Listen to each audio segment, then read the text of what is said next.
hacemos?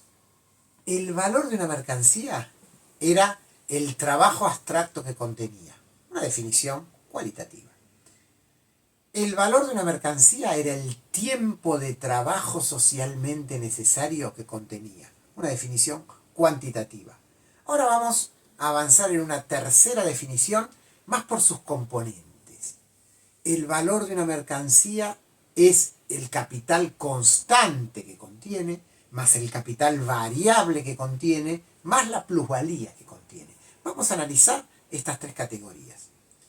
¿Qué es el capital constante? El capital constante es el valor que pasa a la mercancía y que en realidad ya había sido producido previamente en los medios de producción, las materias primas. O sea, es todo aquello que fue producido en un periodo anterior y que ahora está pasando a la mercancía. ¿Y cómo pasa a la mercancía esa porción de valor? Por supuesto, estamos hablando en términos conceptuales. Ahora, en términos físicos y materiales, ¿cómo es? Hay algunas veces que la podemos ver. Por ejemplo, si estamos haciendo un automóvil y mañana desarmamos el automóvil, el tornillo que fue utilizado para hacer el automóvil fue producido en un periodo anterior y lo tenemos ahí y lo vemos. Hay otras veces que por el tipo de proceso productivo ya no lo vamos a ver. Por ejemplo, en un proceso químico nosotros colocamos insumos que ya después desaparecen. Nunca más los volvemos a ver, pero en algún momento previo se han producido. Y hay un tercer concepto que es muy importante.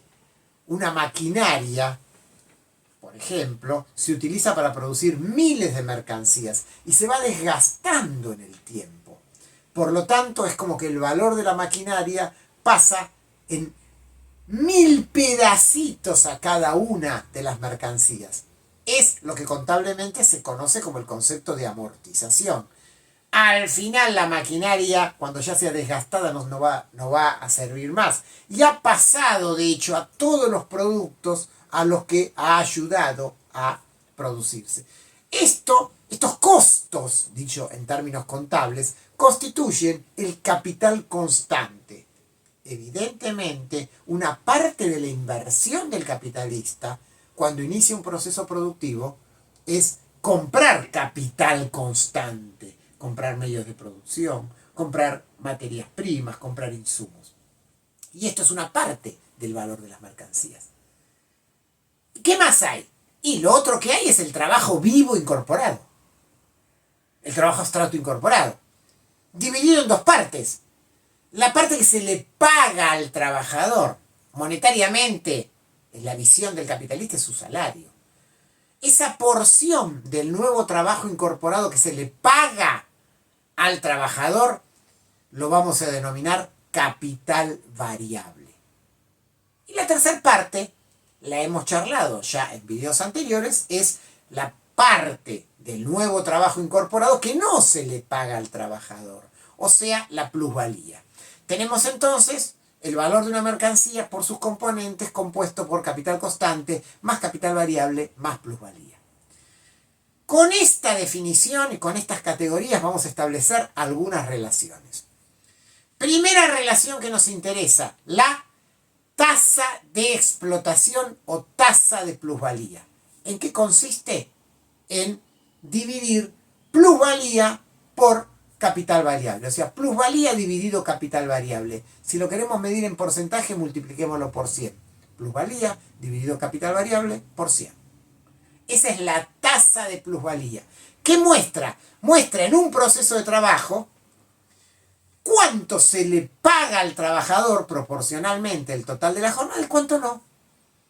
Obviamente, si en la jornada de trabajo es más la proporción de plusvalía que la de capital variable, habrá una mayor tasa de explotación. Si por el contrario es mayor la porción de capital variable que de plusvalía, habrá una menor tasa de explotación. Esta es la primera definición que nosotros tenemos que tener en cuenta.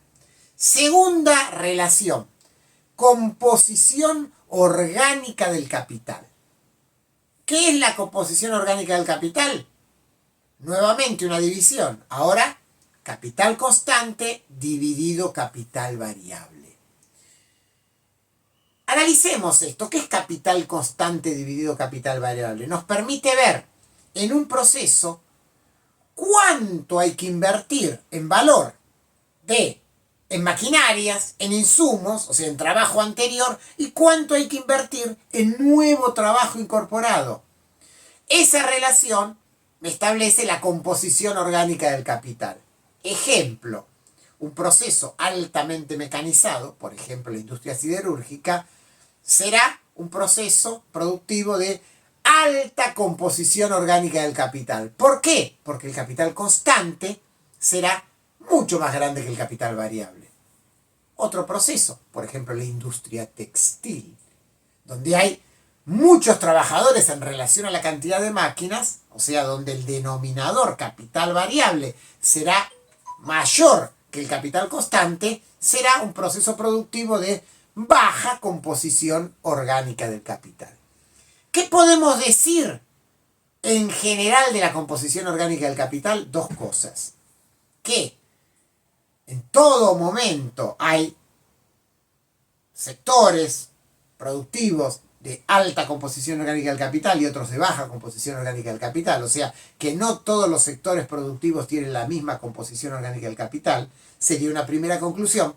La segunda es que en la tendencia histórica, justamente por la incorporación tecnológica, por el aumento de la productividad, hay una tendencia general al aumento de la composición orgánica del capital. O sea que cada vez más trabajo en forma de las máquinas, los insumos, las tecnologías vayan reemplazando trabajo humano. Ojo, esto es muy importante porque acá está la explicación más profunda de Marx del fenómeno del desempleo.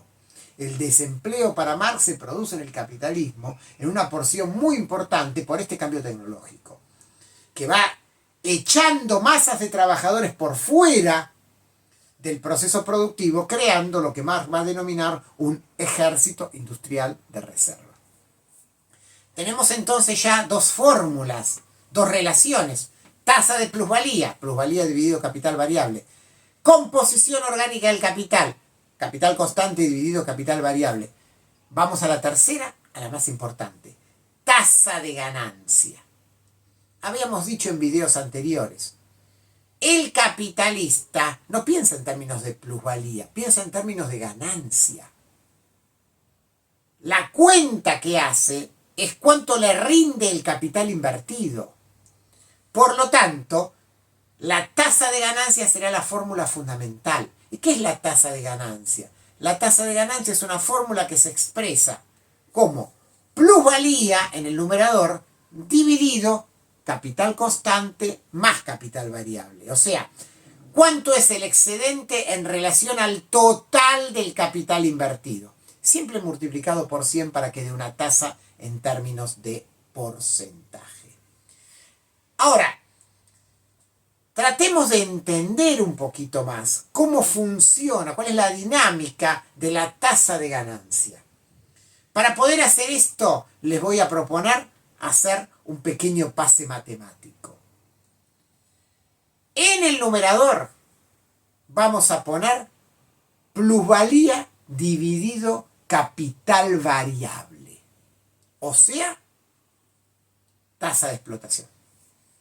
Y en el denominador vamos a colocar también capital variable, o sea, capital constante dividido capital variable, más capital variable dividido capital variable. Capital variable dividido capital variable lo podemos simplificar, es un 1. Y capital constante dividido capital variable es la composición orgánica del capital. Reconfigurada de esta forma, la fórmula, ¿cómo nos queda? Que la tasa de ganancia es igual a la tasa de plusvalía o tasa de explotación dividido la composición orgánica del capital más 1. Y acá está la dinámica a analizar. ¿Cuál es el derrotero? ¿Para dónde va la tasa de ganancia? En el numerador, ¿qué nos queda? La tasa de explotación. Suena lógico. A mayor explotación, mayor ganancia, porque está en el numerador. Pero en el denominador está la composición orgánica del capital, que habíamos dicho tiene una tendencia siempre creciente. Por lo tanto, la dinámica, el derrotero de la tasa de ganancia va a depender de cuánto aumente la tasa de explotación